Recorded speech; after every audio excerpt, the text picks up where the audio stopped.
salaamaaleykum mbokki Sénégal bëggoon naa dellu si rek wax ci mbiri mu jigéen ñi ñun waa tekki am njëriñ parti de l'émergence citoyenne ñun waa coalition MLD TEKKI 2024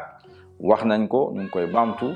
fu ñu teg jigéen ñi dañ leen war a respecté bokk na ci jikko yi yoo xam ne dañ ci war a yar xale yi bokk na ci tamit doxalin yoo xam ne ñun gëm nañ ne loolu dafa war a am ndaxte yonent bi sallallahu alayhi wa sallam lu ñu dénk loolu lañ suñuy imaam yi di wax mooy alquran ak sunna ak jigéen donc loolu moo tax ma bëggoon tey waxtaan ci tuuti rek waxtaan bu gàtt jigéen ñi Sénégal sooy dégg ñu du dugg nekk ci langue politique bi dañuy wax autonomisation des femmes dugal leen nag ci ay programme Calebasse waaw Calebasse waaw man nag bañu ma Calebasse gis naa jigéen ñu bari ñu ci jëngatu am na sax ñu may wax ne am na ñu ci gis seen bopp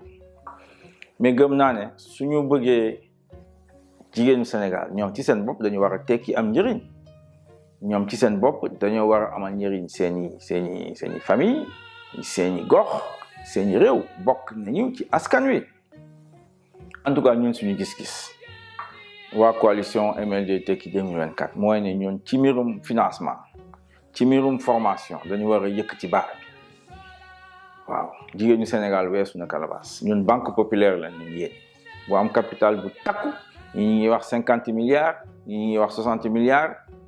banque populaire nañu soxla boo xam ne mën na sax lëkkaloo liggéey ak finance islamique bañuñu ko kon nag loolu mooy su lu ñu yéene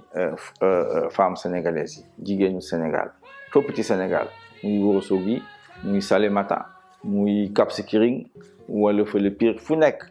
gis nañ naka nañu sonne naka nañ ni ay jàmbaar lañu di jàppale seeni jëkkër di yar xale yi di def lu ñu mën ñooñu nag suñ leen bëgg leen jàppale weesu nañu Calebasse waaw banque populaire nañu soxla loolu laa bëggoon wax di leen xam ne Sénégal fii suñ ko bëggee développé suñu bëggee Sénégal koom-koom bi yëkkatiku suñu bëggee effectivement dund gi gën a yomb jigéen ñi foog ñu dugal ci seen loxo foog ñu jàppale góor yi foog ñu jàppale ndaw yi ñun nag gis nañ ko leer na suñu bopp incha allah février 2024 dugg ci 2025 di ngeen gis beneen politique ci jigéen ñi ay autonomisation yooyu yëpp ay naxaate la nañu jublu ci jàppale dëgg-dëgg jigéenu Sénégal ñu am banque populaire loolu gëm nañ ko ñu am ay formation yoo xam ne dafa méngoo effectivement industrialisation comme ni ma koy faral di ko wax asalaamaaleykum wa rahmatullahi wa barakaatu.